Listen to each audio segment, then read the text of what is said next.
Network management. In this nugget, we're going to talk about various network management tasks.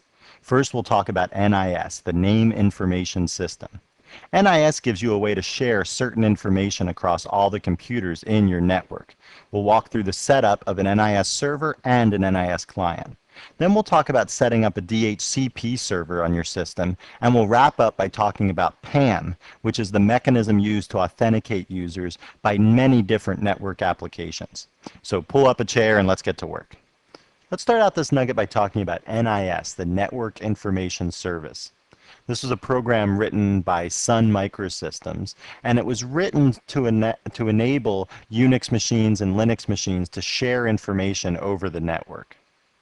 Now, in the old days, this was called Yellow Pages service, and but the name Yellow Pages was actually a copyrighted name, so they changed the name over to NIS. You'll see some remnants of the fact that it was called Yellow Pages in some of the names of the configuration files and the software packages that we're going to install. The very first thing you have to do to get a network information service running in your network is you have to set up what's called an NIS domain name. For our network here, I've called it nugget-NIS. All right, this needs to be a name separate from your host names and things like that. Then, once you've got the domain set up, then you need to add things to that domain, and the first thing you should add is a master server. This master server on our network is going to be the Nugget SUSE machine, and this is going to keep track of shared information on your network, things like the password file. All right, so you don't have to have, so if you have a whole network of computers, you don't have to have like a password file on each one, and then when someone changes their password on one machine, it doesn't change on the other machine, and that causes headaches, right? So having this centralized information on the master server makes management of the network easier, and it also makes using the network easier, because then users can sit down at any machine in the network and log on, and they're going to have, you know, one sort of unified password for the network. Okay, so that's our master server. It's set up that holds the shared information. Then there are clients in the network, and on our network, it's Nugget SUSE 2 as my sole client. So when Nugget SUSE 2 boots up and it gives you the login screen, you type in your username and your password, that's going to be verified over here on the master server. And then if that authenticates it, then it's going to say, okay, you can log this guy in. All right, and that's the kind of thing that NIS does, is enables you to have a centralized data source. Now, one thing we haven't talked about with regards to NIS is the idea of slave servers. We don't have any slave servers in this network because we have such a small network.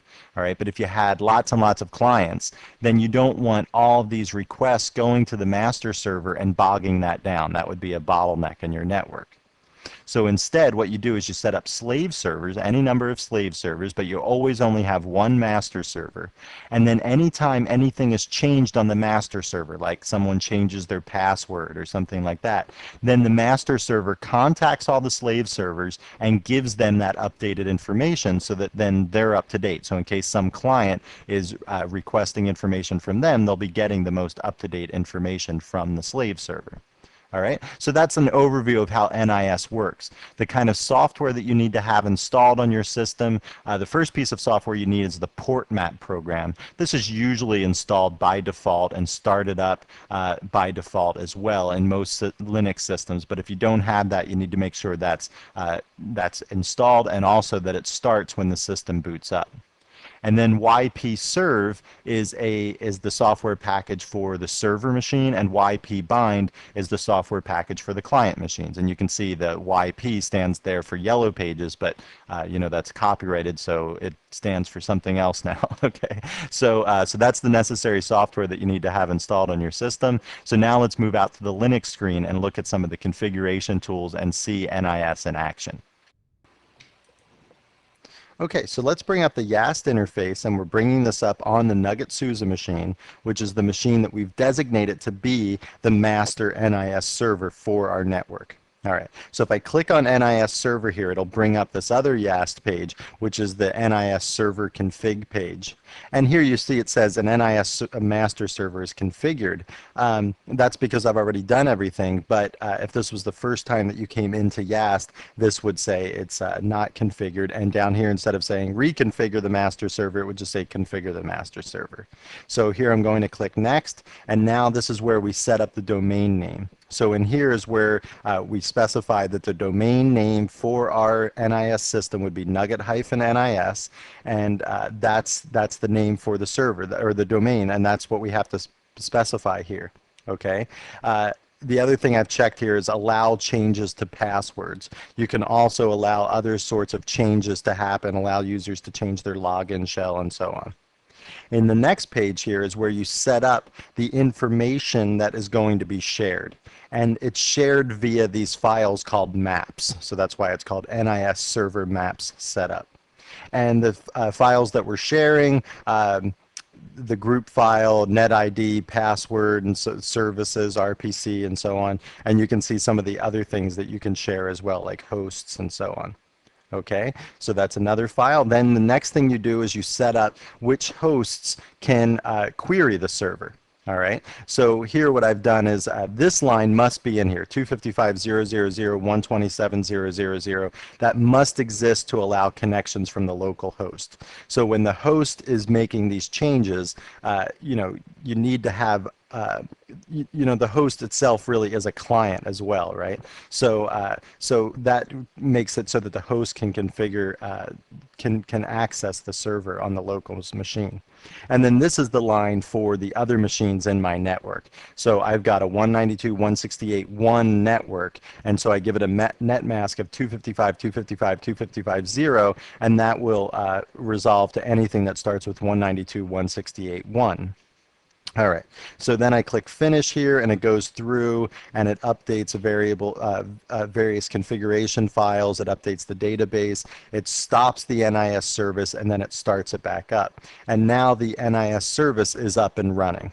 All right, now what I want to do is move over to the Nugget SUSE 2 machine and show you what I had to do there to set up the client side of things, and then we'll also do some commands from there to test to make sure that things are working. Okay, now we're out on the Nugget SUSE 2 machine, and on this machine I'm going to bring up the YAST interface and click NIS client, and if I do that I'll get this NIS client configuration page. Now on this page I've said use NIS, and I've also given the NIS domain, which is Nugget NIS, which is the same for every machine in the domain, and I've also given the address, the IP address of the NIS server. Now you can see up here I've clicked static setup. A few nuggets ago, we were talking about the configuration of my local home network, all right? And at that time, what I did was I had the router configured so that it would assign IP addresses automatically when the machines would start up. The router got a dynamic IP address from my ISP, but I also had it configured so the router assigned dynamic IP addresses to the other machines in the network. Well, since then, I've switched it to static because I thought it would be easier to do a couple demonstrations. It turns out it's no big deal to have it set up to be DHCP. I could click here, automatic setup via DHCP, and then instead of giving an address of the NIS server, I would just click broadcast here. And what would happen is, as long as the NIS server machine was started before the NIS client machine, the NIS client would then broadcast over the network and basically find the NIS server machine to hook up to. Okay, so so you don't need to have it be a static machine. I just thought it would be easier to explain. So here you can click finish, and then what will happen is the client program will shut down and the client program will start back up, and then you'll be hooked up to your NIS server. So once you have your client up and running, you can test out to see if it's working by using a ypcat command. You can cat out the password file, and putting, the ypcat command goes over and uses NIS to determine what password file it is that it should be printing out to the screen. All right. You can do the same thing with the group file. That's another shared file, and so you can use ypcat to print that out to the screen. So that tells us that we have a connection here. Another thing that you have to do is just sort of classic networking stuff, and you have to set up the etc hosts file correctly.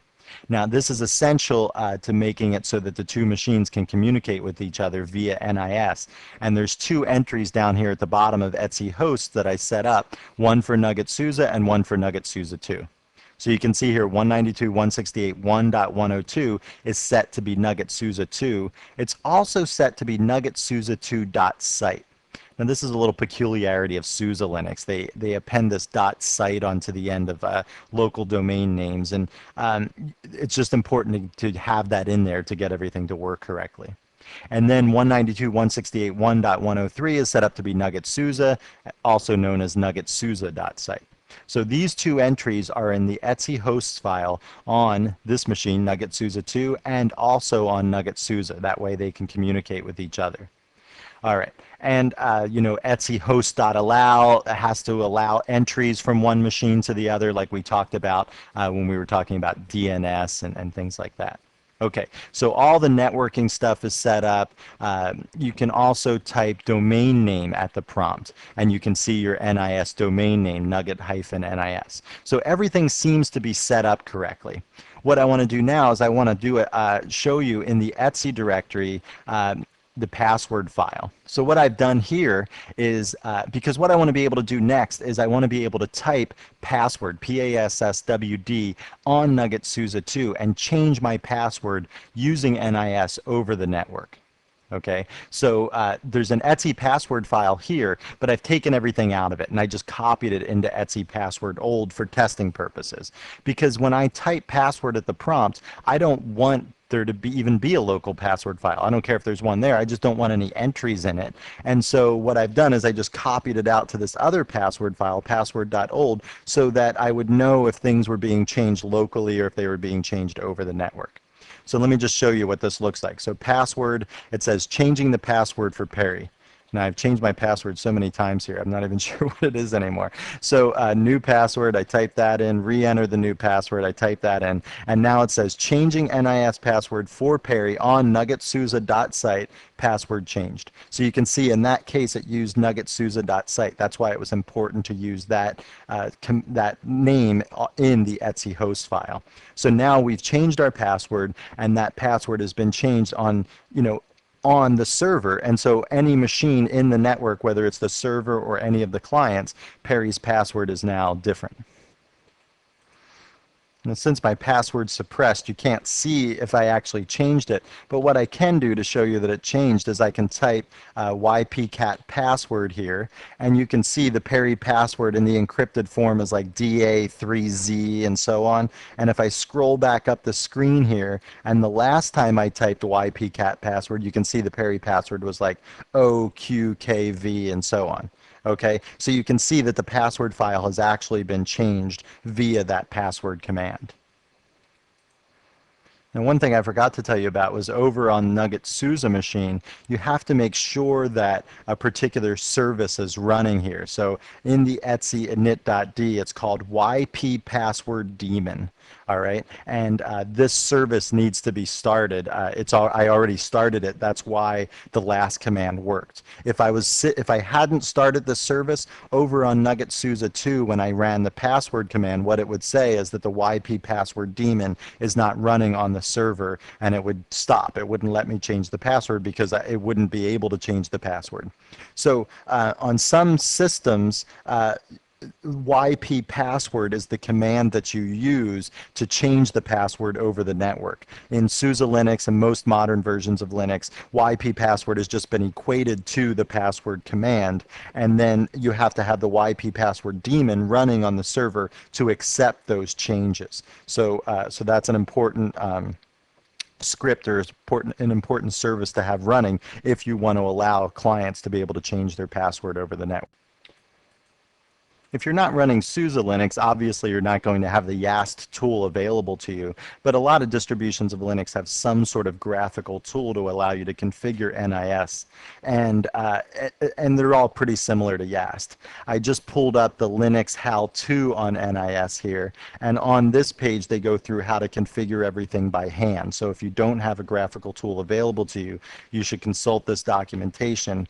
Down here it talks about, how NIS works, but the specific sections on setting up an NIS client and setting up an NIS server, which is what we did through YAST, are very detailed and explanative. Okay, so what they tell you is where to get the software. They also tell you how to compile the software on your machine. They talk about the various configuration files like ypserv.conf. They point you to some useful man pages, ypserv and ypserv.conf man pages. They also give you a command here to make sure that the port mapper is running. So they're just walking you through the process step by step. Another thing that you have to do if you're configuring things by hand is you have to create the NIS database by hand. So that was done automatically by YAST for us. But in here, this command, the yp-init command -m, this command needs to be run on the master server. That's what the -m stands for.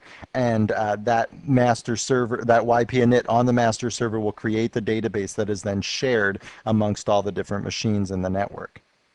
They also talk about slave servers in here. That's something that we skipped because we have such a small network. But they go through the commands that you should run on the slave servers, how the slave servers update, and some cron jobs that you can put onto the slave server so that you can keep up to date, so that you're always up to date with the information from the master server. Okay, so like I said, consult the NIS how-to page here if you need to do anything manually, or if something's broken. They have a section on troubleshooting as well. Now let's move on and talk about configuring a DHCP server in Linux. We've already been on the client side of this equation. We've configured a DHCP client, and that's really simple in Linux. Configuring a DHCP server is not very difficult either. There's a daemon out there called DHCPD, and that's the daemon name that you're going to use to start and stop the service. And there's a config file in the etc dhcpd.conf file. Okay, so this configuration file allows you to set the important parameters for a DHCP server, and those are a range of IP addresses that you want to give out. So you specify the starting and ending point of the IP addresses that you're going to give as a DHCP server. You're also going to specify a duration. So when some DHCP client gets an IP address off you, they can only keep that IP address for some amount of time, and that's defined in the dhcpd.conf file as a lease time. There's going to be a sort of a default lease time, and there will also be a maximum lease time. So if their client has that IP address for the maximum lease time, then what happens is that will expire, and then the client will have to ask the server for a new IP address after that expires. There's also the possibility of assigning fixed addresses in dhcpd.conf. So fixed addresses would be for like a name server or a printer or something like that. So if you want to assign particular addresses to particular hardware devices like a printer or a name server, you can also do that in dhcpd.conf, and you do that by specifying the MAC address of the device. All right, and you can learn the MAC address of a device by using the ifconfig command on that device. It'll tell you what the MAC address is of the network card or the printer that you're trying to assign a fixed address to. All right, well, here's a sample DHCP config file that I pulled off the internet from yolinux.com, and this just shows some examples of what we were just talking about on the whiteboard. One thing to note before we start looking at the config file is that any changes that you make to this config file then you have to restart the service so that those changes are reflected. They talk about starting and stopping a DHCP server up here. This is the Red Hat way, service DHCPD start. In SUSE Linux, it would be /etc/init.d/dhcpd start or restart. Okay, so that's the commands to start and restart the server. And down here, the very first thing in here, you can see that they specify as a subnet and a net mask, and then they specify the range of IP addresses that they're going to give out to DHCP clients. Okay, and then as we go down farther, you'll see that they specify the lease times. So the lease times are specified in seconds, and that turns out to be like 6 hours and 12 hours. So if you have that lease for a particular amount of time, then the lease file on the server will note that, and then it will require you to ask for a new IP address if you've had it for too long. Down here is where they specify fixed addresses in the dhcpd.conf file. So there's a particular server out there like ns2.yourdomain.com, some name server. All right, and then they specify for that particular hardware address of that name server, give it this fixed IP address. Okay, same goes for a laser printer. Instead of specifying, having the laser printer get the IP address dynamically, instead we give it a fixed address of 192.168.1.120, and it's for that particular hardware MAC address. All right, so the thing is here that if you ever make a change to your printer or something like that, then you're going to have to change this configuration file so that your printer will be found on the network. And these hardware MAC addresses can be determined by looking at the ifconfig program. That ifconfig program will display those MAC addresses for the network device that is that you're talking about. So if you'd said ifconfig on the Ethernet card of this particular name server, that would be in the MAC address field of ifconfig. Well, now let's move on and talk about PAM. PAM stands for Pluggable Authentication Modules. The idea behind PAM is that PAM separates out privilege granting software from authentication software. So think of this example, like the login process for Linux. Well, the login process for Linux and Unix hasn't changed much in 30 years. What has changed is the authentication mechanism that the login process uses. Back in the late 70s and early 80s, they did a certain kind of encryption that nowadays, anybody could crack with a couple different scripts and a $300 processor. Okay, so that's a problem, right? That authentication systems change over time because of insecurities or computing power that makes old authentication systems obsolete.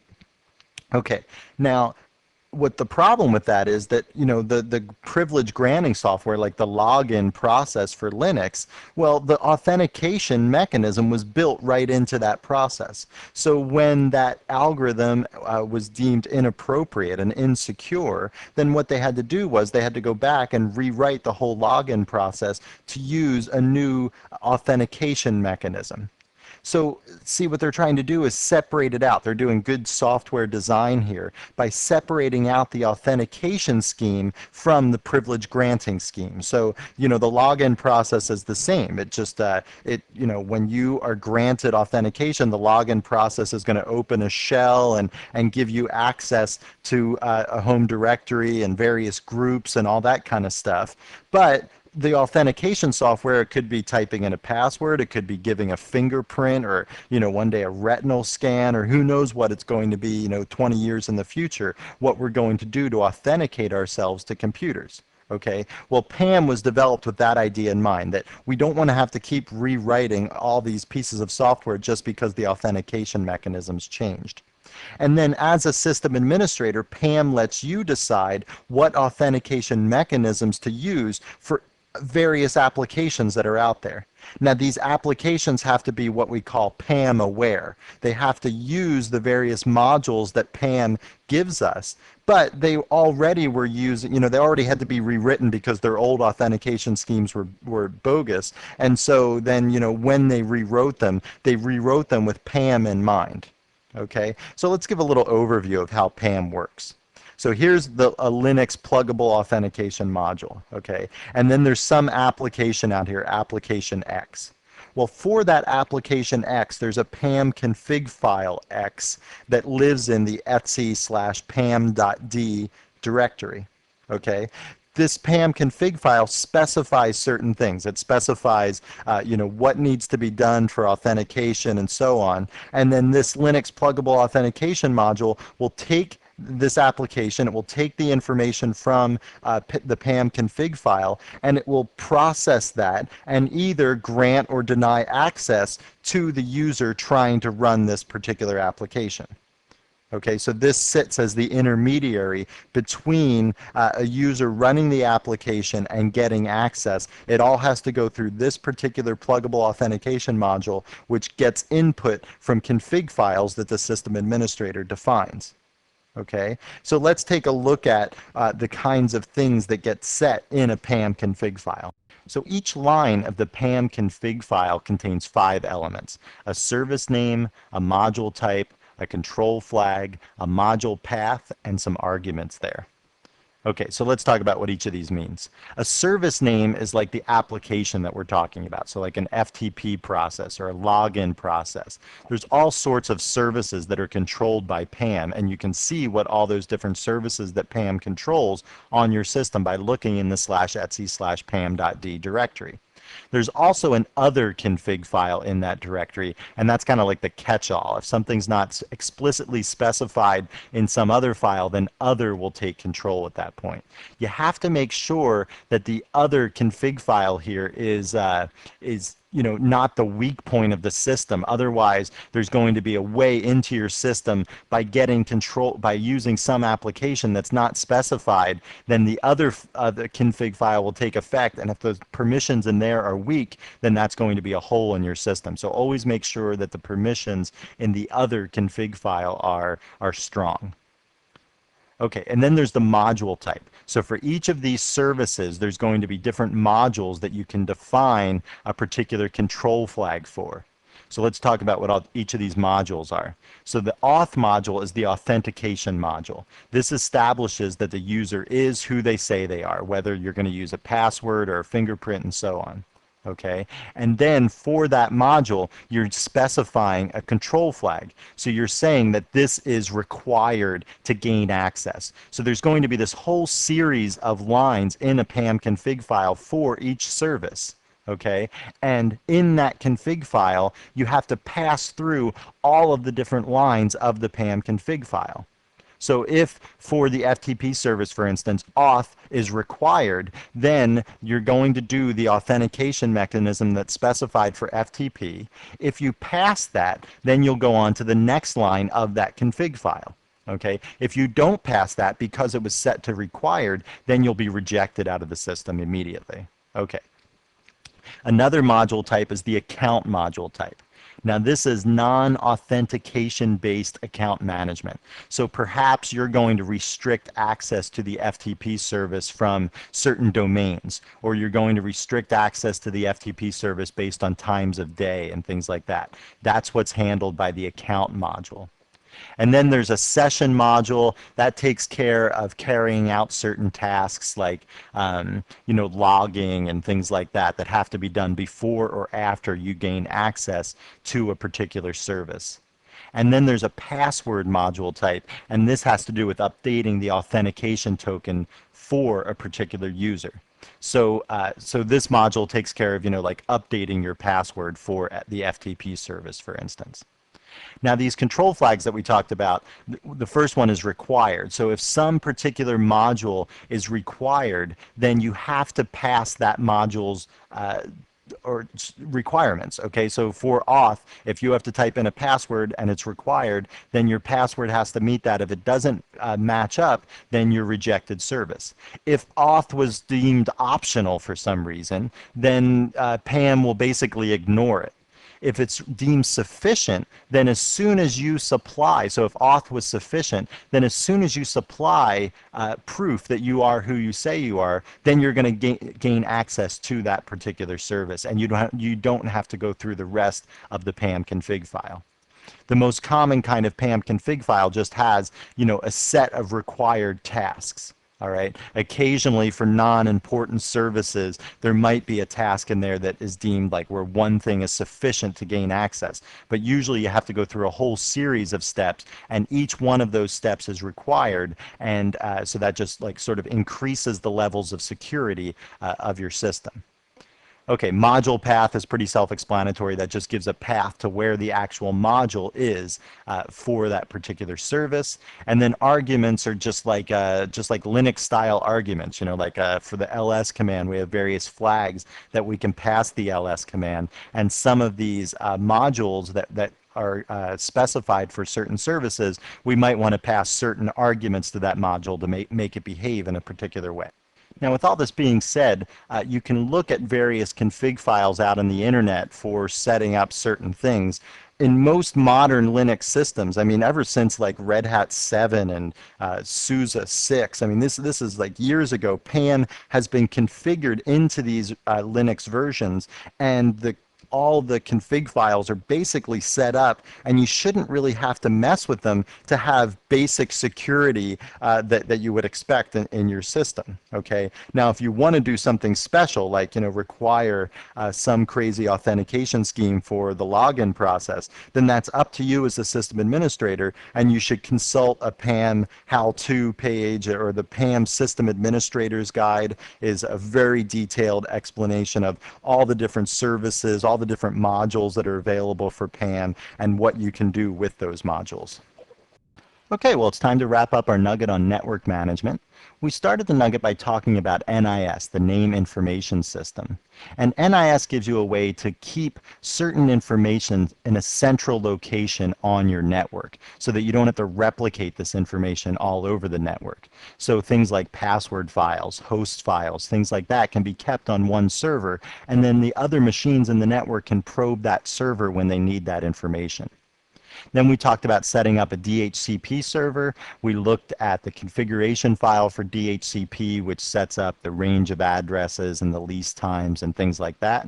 And then we moved on and talked about PAM, or pluggable authentication modules. And this is kind of central to Linux security and authentication for a whole bunch of different services, everything from FTP to the login process to secure shells and so on, are all authenticated with PAM modules. Well, I hope you found this nugget informative, and thanks for watching.